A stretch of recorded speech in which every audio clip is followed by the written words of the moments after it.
Hi boys and girls, it's Miss Anderson. I miss you so much. I'm sitting here in the classroom and it's super lonely without you. I miss your smiling faces. I do see some art and some artists hanging around the room. I've got Mona Lisa back in the corner with her usual little smile. We've got Claude Monet hanging on the line over here. I've got the curl with the pearl earring hanging behind my desk. Over here we've got Frida Kahlo. Oh, and there's Vincent van Gogh with his usual sad face. And oh, here's Rembrandt. This is what you call expressionism. He's got quite a look there with his face.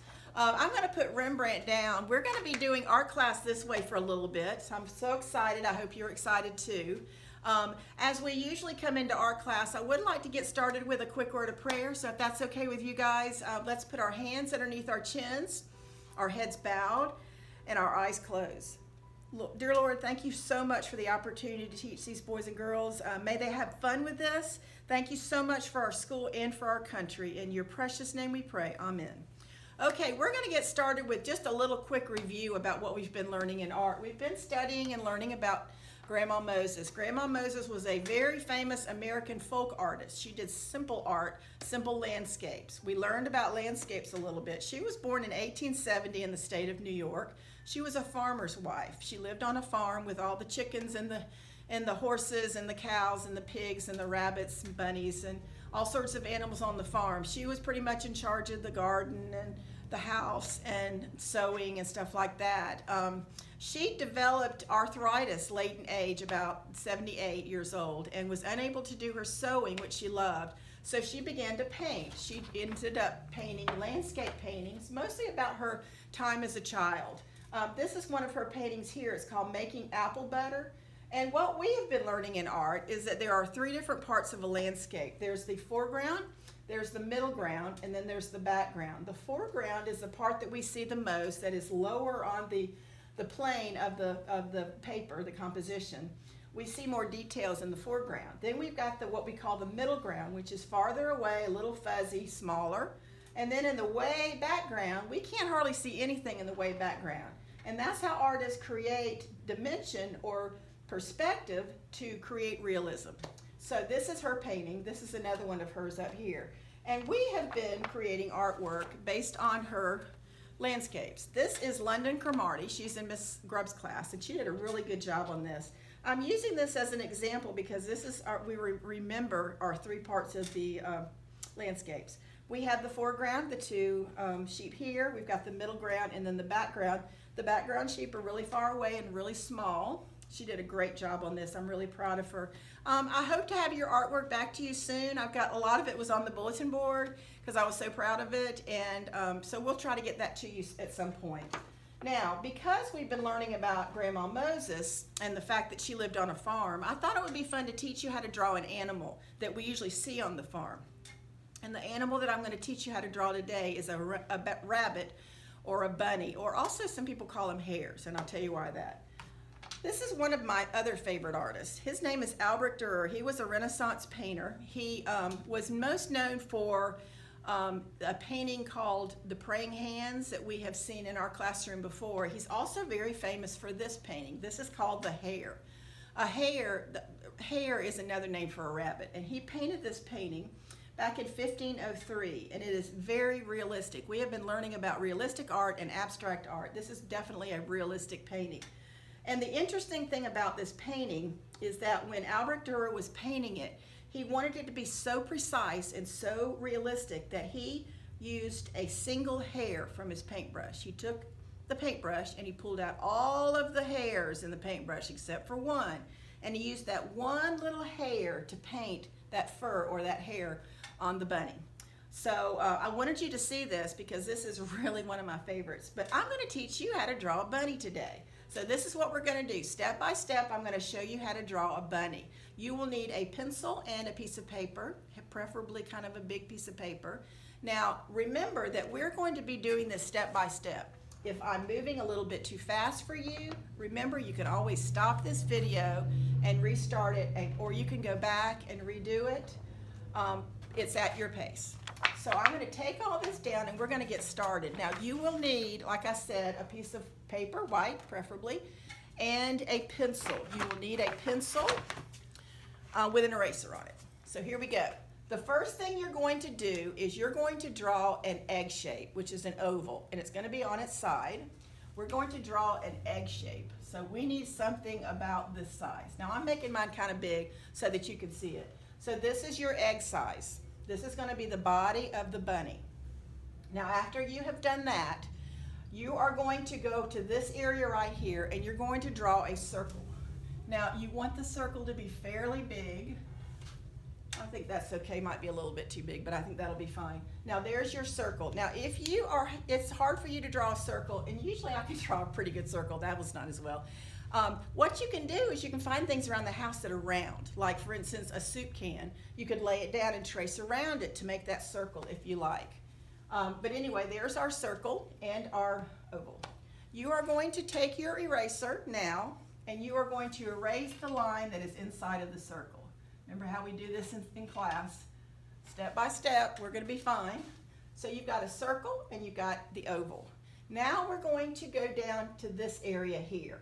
I would like you to draw a letter C. It needs to be fairly big, and I want you to put it about where I've got mine. There is a letter C. So we've got the oval, circle, and then we've got a letter C.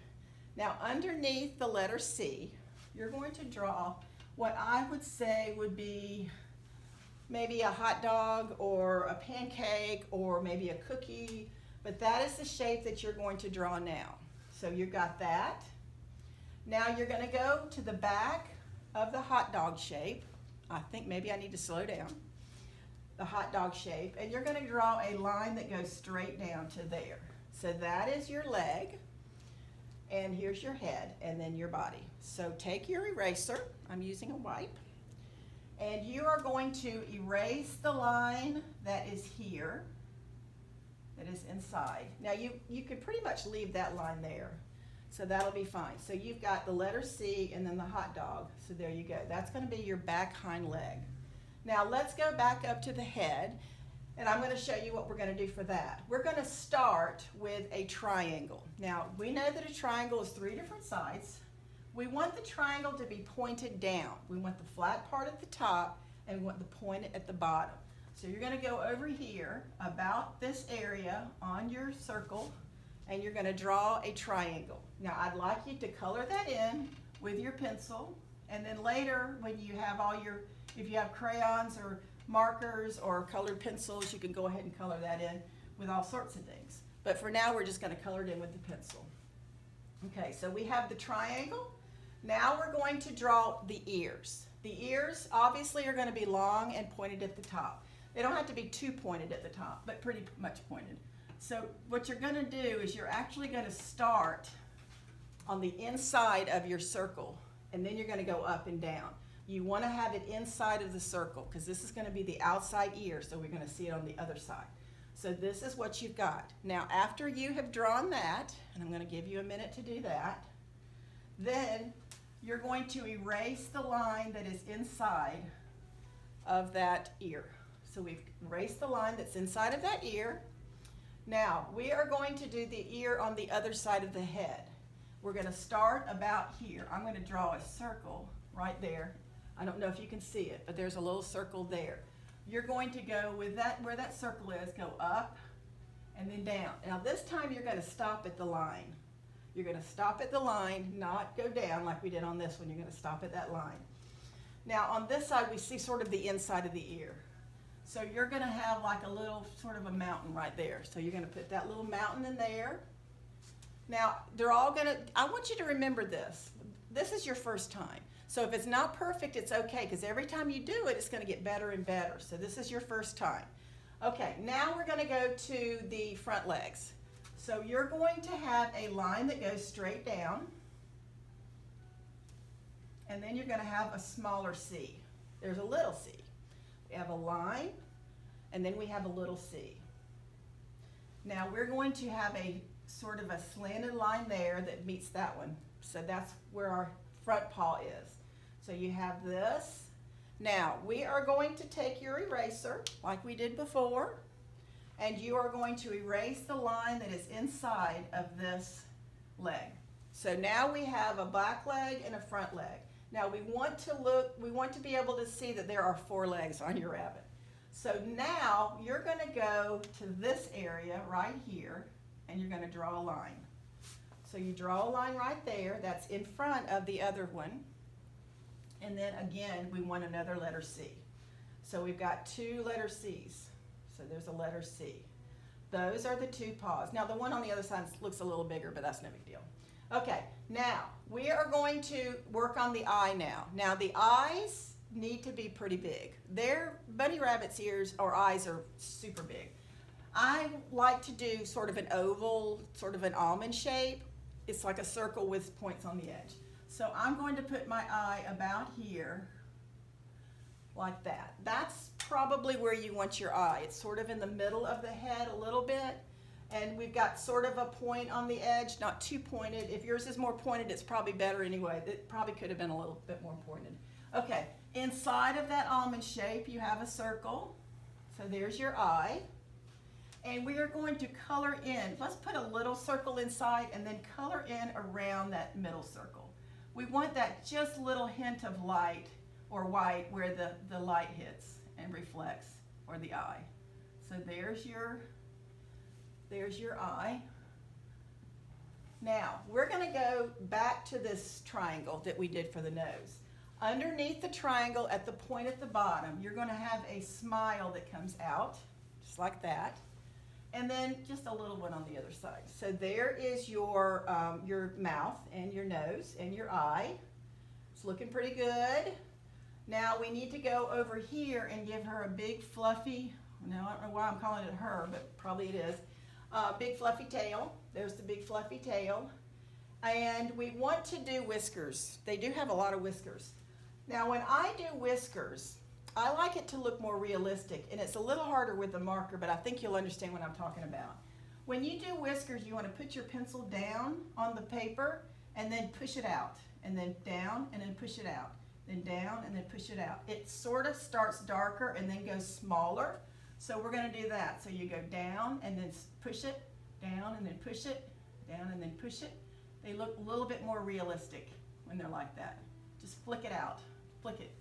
So there's your bunny. Now we're going to give her a horizon line so that she's on the ground. And then maybe like a little flower or something. And she looks like a really happy rabbit. So there's your rabbit. That concludes today's lesson. And I can't wait to see what you've done. I would like to see these all colored nicely. Remember, you can do it abstract or you can do it realistic. You can make it realistic like Albert Durer's, or you can make it really colorful with all sorts of wild colors to make it abstract. I hope you enjoyed this. Bye, guys.